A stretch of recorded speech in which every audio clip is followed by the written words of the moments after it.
Welcome to a packed day in the life with the Samsung Galaxy S24 Ultra. I've been using the S24 Ultra for almost a month now. Keep in mind, I'm deep into Apple ecosystem and I've been using iPhones for the past 10 years. After all these years, investing time into another ecosystem is not easy, but it's doable, especially if the device you're switching for is worth it. I'm currently in England, and what I have planned for today is the most English thing ever. My day will be packed with the S24 Ultra and football. But before we head out, let's get into the first thing that wins me with the S24 Ultra. I never thought I'd say this, but I actually like the body size on the S24 Ultra, especially compared to the iPhone 15 Pro.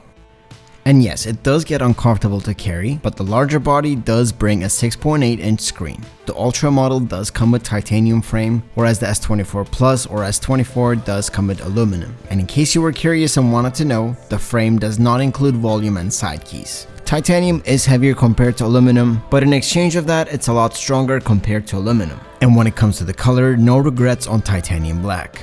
I'm gonna have a cup of coffee and tell you all about the S24 Ultra screen. The Samsung S24 Ultra comes with dynamic AMOLED display. This is the display technology used on Samsung devices. And dynamic tone mapping optimizes color and contrast, delivering 100% accurate DCI P3 color. The 2X stands for Enhanced Refresh Rate, so going from 60 to 120 Hz. And when it comes to brightness, Samsung claims 2600 nits peak brightness. With the current lighting, I don't see the brightness as a huge problem on the S24 Ultra, but under more harsh sun, the 2600 nits could be a bit of a problem. But that also depends on external factors like if you've been staring at the sun or if you've been looking in bright direction for a long time. It's hard to see your phone after that regardless of how many nits you have. When it comes to screen brightness, there are facts and there are external factors.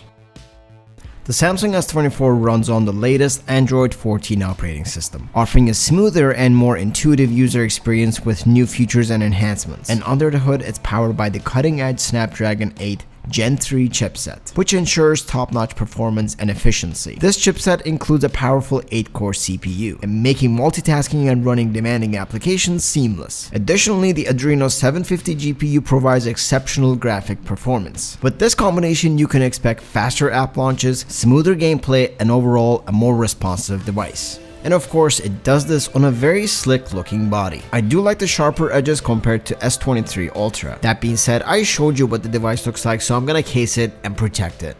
And we are good to go. One of the great things about the Samsung S24 Ultra is how customizable the Android 14 operating system is. Android is known for its flexibility, allowing you to tailor your phone to fit your unique needs. With the S24 Ultra's technical capabilities, you can enjoy all the flexibility you want. And some options are pretty universal that you would see in other operating systems in different brands. But I like that Android adds its own twist.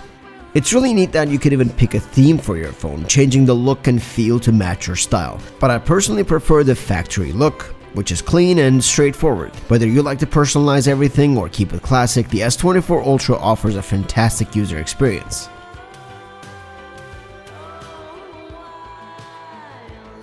Despite the S24 Ultra being a larger device compared to the other devices on the market, the one-handed mode makes operating this device pretty easy. Not sure if a lot of people will use this mode, and despite minimizing the screen, I really like that you have full control of the phone rather than having limited access to things. I have mine set to gesture mode, which if you swipe down at the bottom of the screen, one-handed mode will be enabled or disabled. Now getting ready to go out. These days I'm using Armani's Stronger With You Intensely Eau de Perfume. If you like the sweeter smell, you may like this. Also, just using my travel crossbag to keep my phone, wallet, and everything else I'm gonna need throughout the day. Definitely won't need my passport. That can come out.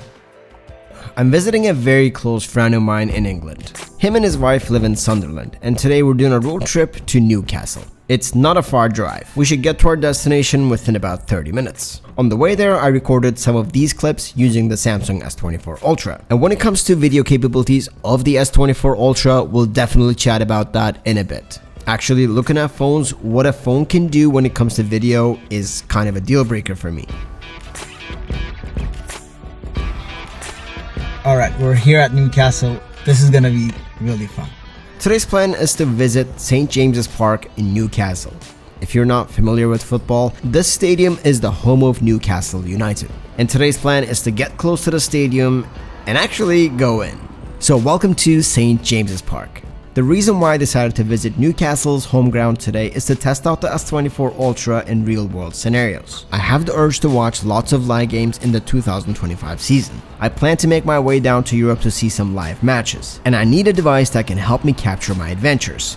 Could the S24 Ultra pass the test? We will see. If you're like me and have interest in photography and videography, the capabilities of your smartphone is crucial. Now, I come from a video and photography background, and being a tech creator, I often get out and about showcasing the devices I use in everyday life. Capturing high quality photos and videos is essential for me when it comes to presenting the best content to you. My phone often serves as a B camera, providing additional footage that complements my main camera. Now, having a reliable, high-performing camera on my smartphone allows me to document and share moments spontaneously. Like as you just saw, I'm filming stuff vertically, horizontally for social media and also for YouTube. So my phone has lots of responsibilities in creative ways.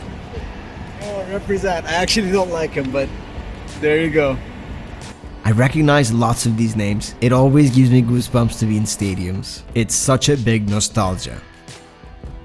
Here are some of the camera settings I have set for today. You want to go to your camera settings and advanced video options to get into this menu. Choose HEVC with high efficiency and go ahead and tick off prioritize video quality and turn on high bitrate videos. I have HDR10 plus video recording turned off. I personally don't love HDR recording on smartphones. And rest of the settings here are very personal, they won't affect your video quality. And when it comes to the main filming menu, you have some options here, like the super steady option. And for today's sake, I'm gonna be filming in the Ultra HD 60 frames. And I'm filming in 60 FPS in case I wanna slow down certain things. Of course, there's the 8K recording option, which records only up to 30 frames a second. Now, if you wanna make things a little bit more complicated, but more professional, you have the option with the S24 Ultra. I love this. With the Pro Video mode, you can set things like your white balance, your shutter speed, ISO, where you're gonna focus. These are all really important parameters that you're gonna wanna set if you wanna take more control of your clips. And right here is a very good way to show how I can customize my user experience with the S24 Ultra. I can move modes around depending on what I would use the most. This is awesome. My phone, my rules.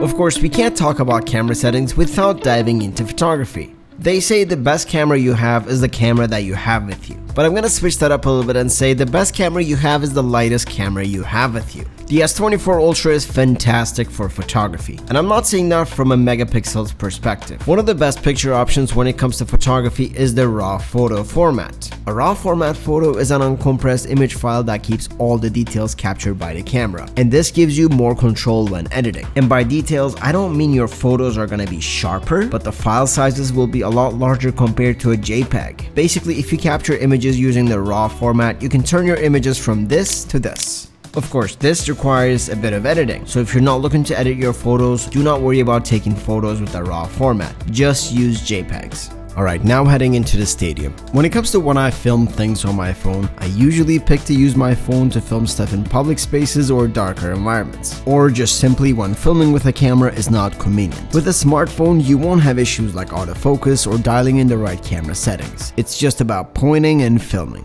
I'm really excited to step into the stands and the pit side. I can't stop to think I wish there was a game on right now. Newcastle's colors, which is black and white, really helps me bring out my visual style.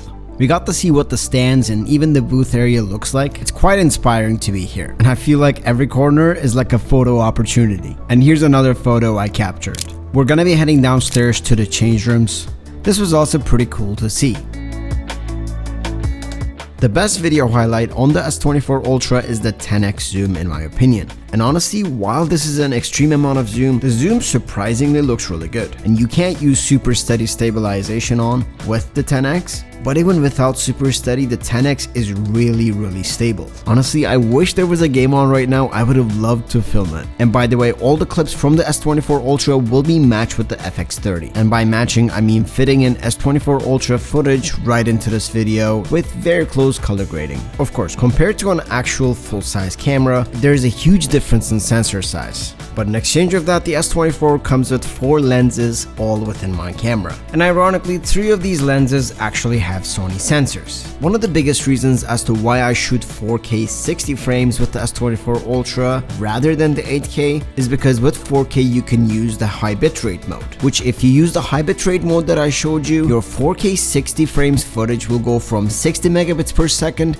to 144 megabits per second. And this will allow you to have more freedom when it comes to post-production. But in return, you'll end up with larger files. But it's quite a bit of a quality difference when we're looking at 8K footage that gives you 80 megabits per second. I rather take the smaller resolution, but deeper, richer files. And speaking of richer files, I just wish the S24 Ultra actually had log recording. This is the biggest thing that the S24 Ultra is missing. I'll be honest, despite shooting in higher bit rates, color grading an S24 Ultra footage is not as great as color grading a log footage. And in fact, filming in higher bitrate only makes sense if you're actually color grading your footage. So having the higher bitrate filming but not having log doesn't make a lot of sense to me. So at the top of my wish list for the S25 Ultra comes log shooting. Honestly, that would be a game changer on an already very capable camera system. Of course, if I'm at St. James's Park, I gotta post about it. And I did hear from other creators that there are some glitches when it comes to some of the applications. As for now, there is not much to report on my end, but I'll definitely update on that. Just wrapped up a phenomenal time at St. James's Park. Gonna head over to the official store to grab some stuff. This is gonna be cool. Looking at some jerseys. I don't know if you guys know, but I actually like collecting jerseys. And right now it's actually going in a scary direction. I have a lot of jerseys. Transaction complete, let's head out. What a time that was. I filmed a lot of clips, shot a lot of photos. Can't wait to edit these. But we got more stuff to do today. Let's go. Before we head back into my friend's house, we're gonna stop to grab some groceries, and on the way there, I'm gonna be editing some of the photos I captured today. Most of the time, I use the S Pen to edit my photos, and I edit my photos on Adobe Lightroom. Even the mobile version gives you so much control when it comes to editing, and I have my presets on there, so I just slap one of them, adjust some of the sliders, and I'm good to go. I think this is all you need for social media kind of photography. Would I edit a professional shoot on my phone? Probably not. I mean, of course not. But it's really good for social media on the go. And we're at the grocery store. Let me just flex the 10x zoom one more time. The focal length is awesome, but the stabilization is just another level. What a location for a grocery store, honestly. Grabbing a few things. I'm actually gonna be making dinner tonight, and on the menu we got meatballs and rice. And something else that's awesome about this phone is the battery life. I'm managing to get full day's battery out of the S24 Ultra. There has been quite a bit of filming, social media scrolling, photo editing, and a lot of multitasking sort of day with the S24 Ultra. And while getting the food ready, I'm just watching videos at full brightness still. And this is another moment where I appreciate the larger screen. Even when I'm at home, when I'm making food, I do like to watch something, so this becomes handy. And to finish off the evening, we watch some Euros, and on the side, I'm just re-editing some photos, and just being excited about uploading this stuff. And for my use case, this is the best benefit of the S Pen. I like to do a lot of masking in my edits, along with some micro adjustments, and with the S Pen, I can do them more precisely. Before I wrap up this week's episode, let me take a few seconds to talk about my general thoughts about Android and the S24 Ultra together. I do like the unique user experience of the S24 Ultra. The Android 14 operating system does give that freedom in the operating system itself, and the S24 Ultra is capable of taking that freedom to another level. And generally, I'm really happy with the S24 Ultra. The more I get used to it, the more comfortable I get. For my use case, one massive feedback is the video recording improvements that I think it needs. I think the clips are a little too sharp. I mean, the S24 does have a good camera sensor, so the extra sharper look is not necessary, I believe. Another big deal for me is log recording. I'm sad that there is no log recording. I know there are apps that allow you to film log, but it's not the same as the phone doing it natively.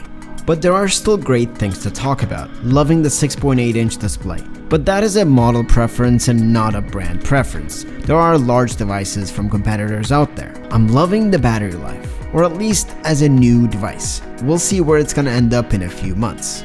And lastly, I do like the physical design of the S24 Ultra. The titanium looks awesome, and I do like the black.